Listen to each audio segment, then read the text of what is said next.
Sir, ಈಗ ಹಿಜಾಬ್ ವಿಚಾರದಲ್ಲಿ ಒಂದು ಆದೇಶವನ್ನು ಮಾಡಿದ್ದೀವಿ. ಧಾರ್ಮಿಕ ಸಂಕೇತಗಳ ವಿಚಾರದಲ್ಲಿ ಆರ್ಡರ್ ಆಗಿದೆ. ಬಟ್ ಹಿಜಾಬ್ ವಿಚಾರದಲ್ಲಿ ಬಿಜೆಪಿ ತಕರಾರು ತಗ್ಗಿದೆ. ಹಿಜಾಬ್ ಯಾಕೆ ಹಿಜಾಬ್ ಒಂದೇ ಅಲ್ಲ, ಶನಿವಾರ ಹಾಕೊಳ್ಳೋರು, ಶಿವದಾರ ಹಾಕೊಳ್ಳೋರು, ರುದ್ರಾಕ್ಷಿ ಹಾಕೊಳ್ಳೋರು ಅವರೆಲ್ಲರಿಗೂ ಕೂಡ ಹಾಕಬಹುದು. ಅವರವ್ರ ನಂಬಿಕೆಗಳಿಗೆ ಅನುಗುಣವಾಗಿ ಹಾಕಬಹುದು. ಅಪ್ ಟು 12th ಸ್ಟ್ಯಾಂಡರ್ಡ್ವರೆಗೆ. ಅದು ಹೈಸ್ಕೂಲ್ ಇರಲಿ, ಕಾಲೇಜ್ ಇರಲಿ, ಪ್ರೈಮರಿ ಸ್ಕೂಲ್ ಇರಲಿ, ಎಲ್ಲಕ್ಕೂ ಕೂಡ ಅನ್ವಯ ಆಗ್ತದೆ. ಸರ್, ಅವ್ರು ಕೇಳ್ತಿರೋದು ಕೇಸರಿ ಶಾಲ್ಗೂ ಅವಕಾಶ ಇದೆಯಾ ಅಂತ ಕೇಳ್ತಿದ್ದಾರೆ. ಕೇಸರಿ ಶಾಲ್ ಹಾಕೊಂಡು ಬರ್ಬೋದಾ ಅಂತ ಕೇಳ್ತಾರೆ. ಶಾಲಿಲ್ಲ, ಶಾಲೆ ಆಗ್ತಾವೆ. ಶಾಲೆ ಹಾಕೊಂಡು ಬರೋಂಗಿಲ್ಲ.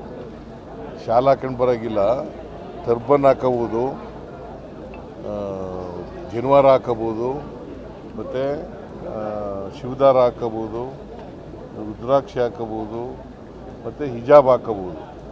ಕೇಸರಿ ಟರ್ಬನ್ ಹಾಕೊಂಡ್ ಬರ್ಬೋದಾ ಅಂತ ಅವ್ರು ಹೇಳ್ತಾರೆ. ಕೇಸರಿಯನ್ನ ಬಿಂಬಿಸುವಂತ ಟರ್ಬನ್ ಹಾಕೊಂಡ್ ಬರ್ಬೋದಾ ಅಂತ ನೀವು ಹೇಳಿದ್ರೆ ಟರ್ಬನ್ ಅಂತ ಹೇಳಿದ್ರೆ. ಟರ್ಬನ್ ಅಂತಂದರೆ ಈಗ ಪ್ರಾಕ್ಟೀಸ್ನಲ್ಲಿರೋ ಅಂಥದ್ದು ಹೊಸ್ದಾಗಿ ಮಾಡೋಕ್ಕಾಗಲ್ಲ. ಯಾವುದು ಪ್ರಾಕ್ಟೀಸ್ನಲ್ಲಿದೆ, ನಂಬಿಕೆಗಳಿದ್ದಾವೆ ಇಲ್ಲಿವರೆಗೆ, ಅವು ಮಾತ್ರ.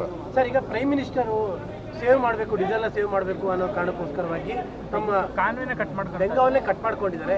ಆ ಥರದ ಪ್ರಾಕ್ಟೀಸ್ ಬೇರೆ ಸ್ಟೇಟ್ಗಳಲ್ಲಿ ತುಂಬ ಕರ್ನಾಟಕದಲ್ಲಿ ನಡೆಯುತ್ತೆ. ಬೇರೆ ಸ್ಟೇಟ್ಗಳಲ್ಲಿ ಇದೆಯಾ ಅಂತ ನೋಡೋಣ. ಕರ್ನಾಟಕದಲ್ಲಿ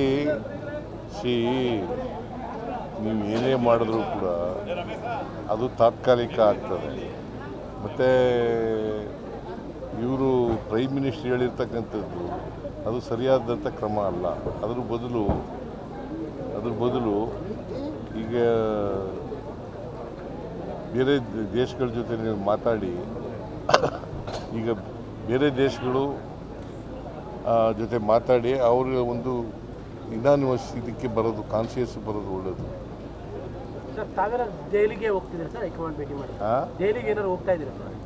ದೆಹಲಿಗೆ ಹೈಕಮಾಂಡ್ ಭೇಟಿ ಮಾಡೋದಕ್ಕೆ ಸಂಪುಟ ಪುನರಚನೆ ವಿಚಾರ, ಕ್ಯಾಬಿನೆಟ್ ಪುನರಚನೆ ವಿಚಾರ ಇಲ್ಲ, ಅವ್ರು ಕರೆದಾಗ ಹೋಗ್ತಾರೆ. ಅಲ್ಲ 15ನೇ ತಾರೀಕು ಟೈಮ್ ಫಿಕ್ಸ್ ಆಗಿದೆ. ನಿನಗೆ ಹೇಳ್ಬಿಟ್ರಾ? ಅಲ್ಲ, ನಿನ್ಗೆ ಹೇಳಿದ್ರೇನೆ. ನಮಗೆ ಹೇಳಿಲ್ಲ ಸರ್. ಮತ್ತೆ 15 ಅಂತ ಯಾಕೆ ಹೇಳಿದೆ? ಅಲ್ಲ, 15 ಅಂತ ಯಾಕೆ ಹೇಳಿದೆಪ್ಪ? 15ನೇ ತಾರೀಕು ಅಂತ ಯಾಕೆ ಹೇಳಿದೆ? ಯಾರು ಮಾಹಿತಿ? ಎಲ್ಲಿ ಮಾಹಿತಿ? ನಾನೇ ಹೇಳ್ತಾ ಇದ್ದೀನಲ್ಲ, ಮಾಹಿತಿ ನಿಂಗೆ ಯಾಕೆ ಹಿಂಗೆ ಸಿಗುತ್ತೆ? ಸಚಿವ ಸಂಪುಟ ಪುನರ್ರಚನೆ ಮಾಡುವಂತ ಉದ್ದೇಶ ಇದೆಯಾ, ಚಿಂತನೆ ಏನಾದ್ರು ಇದೆಯಾ ಸರ್? ಹೌದೌದು, ಪುನರ್ರಚನೆ ಮಾಡಬೇಕು ಸರ್. ಈಗ ನೀಟ್ ಎಕ್ಸಾಮ್ ವಿಚಾರದಲ್ಲಿ ಎಲ್ಲರೂ ಪ್ರೊಟೆಸ್ಟ್ಗಳು ಮಾಡ್ತಾ ಇದ್ದಾರೆ. ಹೈಯರ್ ಎಜುಕೇಶನ್ ಮಿನಿಸ್ಟರ್ ಹೇಳ್ತಾ ಇದ್ದಾರೆ ನಮಗೆ ಕೊಟ್ಬಿಡಿ ನೀಟ್ ಮಾಡೋ ಜವಾಬ್ದಾರಿ ಅಂತ.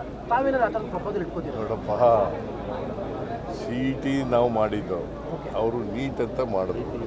ಅದನ್ನು ಸರಿಯಾಗಿ ಮಾಡದೆ ಹೋದರೆ ಈಗ ಪಾಪ ಓದಿರತಕ್ಕಂಥ ಪರೀಕ್ಷೆ ಬರೆದಿದ್ದವು ಅವೆಲ್ಲ ಏನಾಗಬೇಕು ಅವ್ರ ಕತೆ?